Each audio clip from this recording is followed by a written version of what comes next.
Assalamu alaikum. Please subscribe our channel and press the bell icon for further videos. السلام علیکم ورحمۃ اللہ وبرکاتہ۔ ان الحمد للہ والصلاة والسلام علی رسول اللہ اما بعد۔ ناظرین، آج کل علی مرزا صاحب جو اپنے خیال کے مطابق اپنے آپ کو ایک بہت بڑا محقق سمجھتے ہیں، حالانکہ بہت سارے مسائل میں وہ خطا کھاتے ہیں، غلطیاں کھاتے ہیں، بلکہ بعض اوقات تو یہ گمان ہوتا ہے، بلکہ یقین ہو جاتا ہے کہ وہ آمدن ایسا کر رہے ہیں، پتہ نہیں وہ کس کے کہنے پر ایسا کر رہے ہیں۔ اور بہت سے لوگ اہل علم ان کے بارے میں بہت پریشان اس لیے ہیں کہ یہ شخص چاہتا کیا ہے۔ خیر، اب تو ان کے ارادے بھی سامنے نظر آ رہے ہیں کہ وہ صحابہ کے بارے میں بہت ناانصاف ہے۔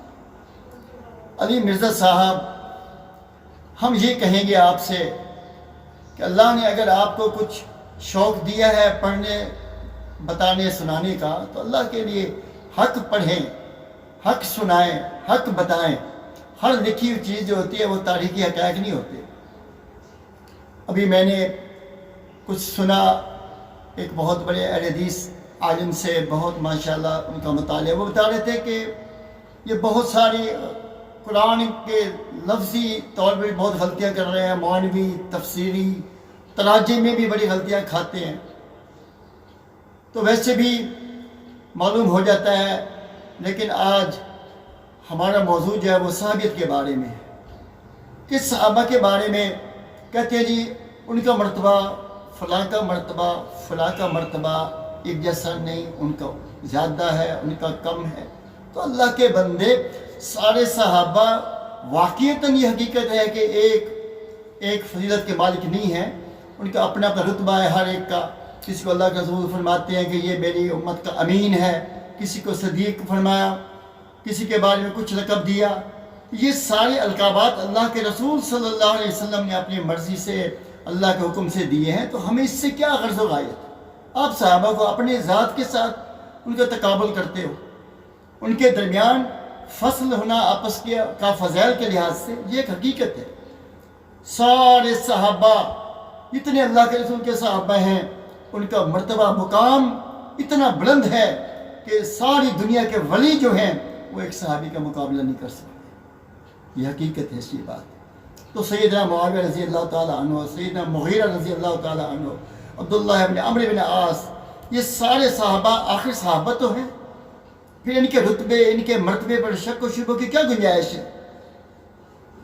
آپ دیکھیں نا، ہم دیکھیں سارے صحابہ عادل، سارے صحابہ جنتی، جنت کے وارث، پھر مقام و مرتبے کے لحاظ سے ان میں سے کچھ ہجرت سے، کچھ ان میں سے فتح مکہ سے پہلے خدمات دینے والے ہیں، کچھ فتح مکہ کے بعد خدمات دینے والے ہیں، پھر ان کا مقام، ان کا مرتبہ اپنی اپنی جگہ پر ہے۔ پھر اس کے بعد دیکھیں آپ تو اس میں کچھ صحابہ ایسے ہیں جو بیعت رضوان میں شامل ہوئے تھے، ان کا رتبہ پھر ان سے اعلیٰ مختلف ہے۔ پھر کچھ صحابہ 313 صحابہ تھے، بدری صحابہ تھے، پھر وہ ان سب سے اوپر سبقت میں آ گئے۔ پھر ان میں سے عشرہ مبشرہ ہیں جن کے نام رسول اللہ صلی اللہ علیہ وسلم نے لے کر بتایا، جن میں سیدنا علی بھی شامل ہیں۔ یہ عشرہ مبشرہ جو ہیں یہ پھر باقیوں سے ممتاز ہیں۔ پھر عشرہ مبشرہ صحابیوں میں سے 4 صحابہ خلفاء راشدین میں سے جو 4 خلفاء ہیں، اور یہ خلفاء جو ہیں یہ اللہ کے رسول کے صحابہ، پھر یہ باقیوں میں سے ممتاز ہیں۔ پھر ان 4 میں سے پھر اللہ کے رسول نے فرمایا کہ حضرت ابوبکر عمر کے بارے میں، حضرت ابوبکر عمر 2 صحابہ پھر ان میں سے آگے ہو گیا، پھر ان 2 میں سے صدیق اکبر کو ممتاز کر دیا۔ تو اس طرح یہ رتبات، یہ ان چیزوں کے فضائل کی جو تقسیم ہے، یہ تو اللہ کے رسول صلی اللہ علیہ وسلم نے بیان فرمائی ہے اپنے اب موقع محل کے مطابق، جو اللہ نے آپ کو فرمایا آپ بیان کرتے گئے۔ ہم کون ہوتے ہیں؟ ہم کون ہوتے ہیں ان کی لڑائیوں کو اٹھا کر، ان کے آپس کے اختلافات کو اٹھا کر فیصلہ کرنے والے؟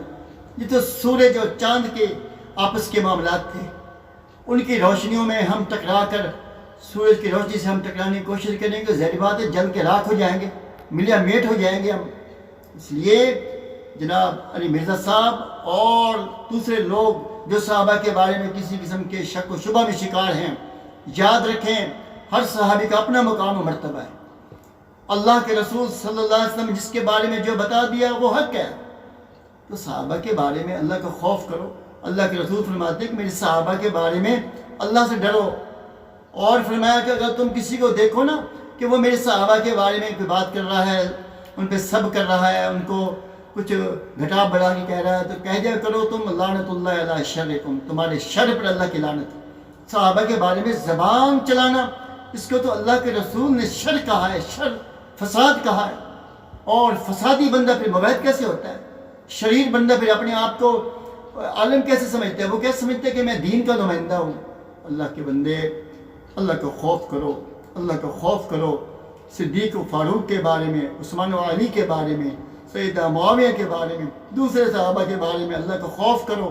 یہ سب اللہ کے رسول پر جان دینے والے تھے. اللہ ان پہ راضی ہوا, اللہ کے رسول ان سے راضی گئے. تم کون ہو ان سے ناراضگی کا اظہار کرنے والے؟ اور تاریخی حقائق کہتے کہتے منہ نہیں ختم بند ہوتے ان لوگوں کے.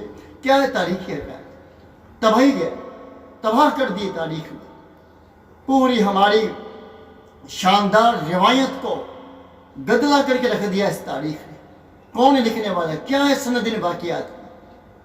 تاریخی حقائق ہیں. جو قلم اٹھاتے ہیں تاریخی حقائق ہیں. وہ کتاب اللہ, سنت رسول صلی اللہ علیہ وسلم سے ان صحابہ کے بارے میں جو معتبر بالوحی جو چیزیں ثابت ہیں ان پہ تمہارا دل نہیں بھر رہا. جو من گھڑت قسم کی بے ثبوت قسم کی روایتیں, بے ثبوت قسم کی تاریخ, اس پہ ایمان رکھا ہوا ہے. اسی تاریخ کے تقابل میں قرآن کی آیات کو بھی ٹھکرا دیتے ہو, رسول اللہ کے سچے فرامین کو بھی ٹھکرا دیتے ہو کہ مرنا نہیں ہے, کل اللہ کے بارگاہ میں نہیں جانا. تو مرزا علی صاحب, یہ واہ واہ کرنے والے لوگ, یہ جب آپ دنیا سے رخصت ہوگی سارے آپ کو چھوڑ جائیں گے. کیا لے کر گئے ہیں مولوی صاحب, جیلوی صاحب, کیا لے کر گئے ہیں وہ دنیا سے؟ کون سے اہل ایمان, اہل التوحید ان کی تعریف کر رہے ہیں آج؟ کون ان کو اچھا سمجھتا ہے؟ نہ اللہ کے ہاں اچھے, نہ اللہ کے بندوں کے ہاں اچھے. یہ کون سی زندگی ہے؟ علی مرزا صاحب, میں آپ کو پھر یہی بات کہوں گا, اللہ کا خوف کریں, اللہ کا خوف کریں. جس طرح آپ یہ دعویٰ کرتے ہیں کہ میں تمام معاملات میں جو ہے میں تحقیق کرتا ہوں, تو اللہ کے لیے اس مسئلے میں بھی تحقیق کریں. جن مسائل میں آپ غلطی کا شکار ہیں ان مسائل میں خود تحقیق کریں. اہل الحدیث کے علماء, اصحاب الحدیث کے علماء, اہل السنہ کے علماء آپ کی غلطیوں کی نشاندہی کر رہے ہیں, بڑے زور شور سے کر رہے ہیں. تو صحابہ کی شان کو قرآن سے دیکھا جاتا ہے, ان کو تاریخ کے پڑو پکنڈوں میں نہیں تولا جاتا, اس کو دشمنوں کے اقوال سے نہیں ان کو ناپا جاتا, ان کو کتاب اللہ سے دیکھا جاتا ہے. یہ رسول اللہ کے شاگرد ہیں, اللہ کے رسول ان سے راضی گئے ہیں. فرمایا کہ میرے صحابہ کا مقام کوئی نہیں حاصل کر سکتا. احد پہاڑ کے برابر بھی صدقہ کر دو, احد پہاڑ کے برابر بھی خرچ کر دو, تب بھی تم صحابیت کے مقام کو نہیں پہنچ سکتے. تو میں آپ سے پھر عرض کروں گا, آپ سے بھی, آپ کے سارے لواحقین سے, اور دوسرے وہ لوگ جو بغض صحابہ کے مرض میں مبتلا ہیں, جو صحابہ کے بغض کے مرض میں مبتلا ہیں, ان کے سامنے بھی خصوصیت کے ساتھ یہ کہوں گا کہ اپنے سوچ کے زاویے کو درست کیجئے, اللہ کو راضی کیجئے. اور یہی منہج ہے, یہ کتاب اللہ کا, رسول اللہ صلی اللہ علیہ وسلم کی سنت کا, صحابہ کا, اہل بیت کا, اور اولیاء کرام کا, صالحین کا. اللہ تعالی ہم سب کو صحابہ کی محبت نصیب فرمائے. وآخر دعوانا ان الحمد للہ رب العالمین.